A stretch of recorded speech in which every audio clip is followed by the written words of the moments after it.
On July 21, 2025, Russia made a move that stunned the international community. After 30 years, the Kremlin formally withdrew from the 1996 military cooperation agreement between Germany, citing Germany's hostile policies and militaristic ambitions. This marks a new and dangerous phase in the already strained relationship between Moscow and NATO. With the war in Ukraine dragging into its third year and tensions in Eastern Europe reaching new highs, many are asking, is a NATO-Russia war now inevitable? The 1996 agreement was born out of Cold War hope, a symbol of cooperation between a newly democratic Russia and Western powers.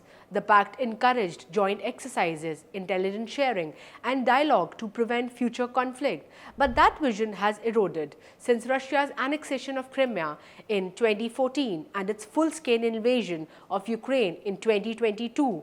Moscow's relations with the West have gone from strained to outright hostile.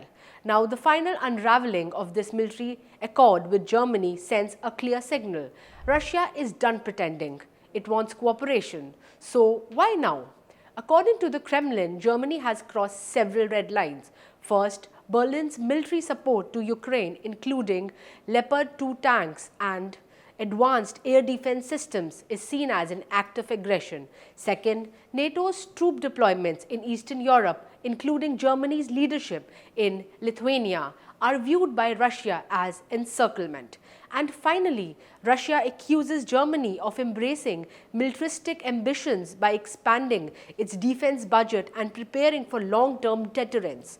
This move is consistent with Russia's recent pattern, pulling out of Cold War-era treaties like the CFE, Conventional Armed Forces in Europe, and revoking its ratification of Comprehensive Nuclear Test Ban Treaty in 2023. But this isn't about Germany, it's about NATO, Ukraine, and Putin's long game. Vladimir Putin has long insisted that NATO's eastward expansion threatens Russia's security. He's repeatedly warned the West that supporting Ukraine, especially with advanced weaponry like F-16s, is crossing a red line. Russia is now shifting military forces closer to Baltic and Nordic regions, bolstering its western flank. It plans to expand the military to 1.5 million troops, combined with 30 to 50% increase in weapon production and sparking serious alarm inside NATO. And there's a growing concern that miscalculation, not planning, could trigger the next war. NATO, for its part, insists it remains a defensive alliance, but it's not sitting idle. Germany reaffirmed its commitment to collective defense. Frontline NATO states are ramping up their military budgets to 3.5% of GDP. Meanwhile, the United States under President Donald Trump has threatened 100% tariffs on Russian exports and pledged to increase arms sales of NATO allies.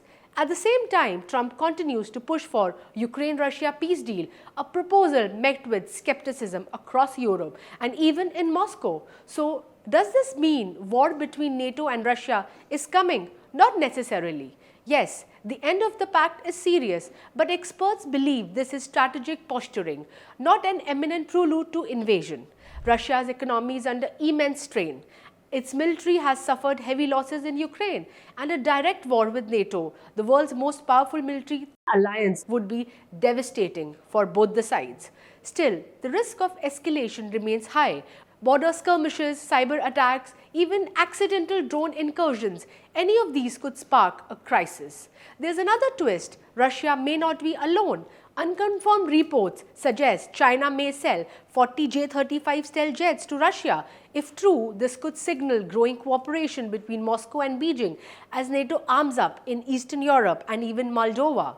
Meanwhile, North Korea has expressed support for Russia's security concerns, prompting fears of a new multi-front alignment: Russia, China, North Korea versus NATO and its allies.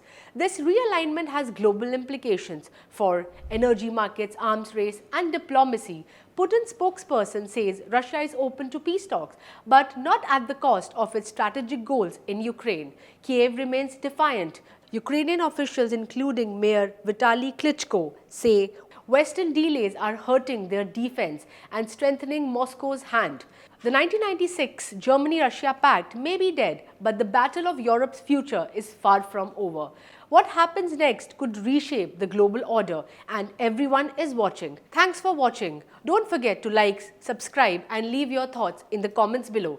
Is NATO sleepwalking into war, or is Putin bluffing again?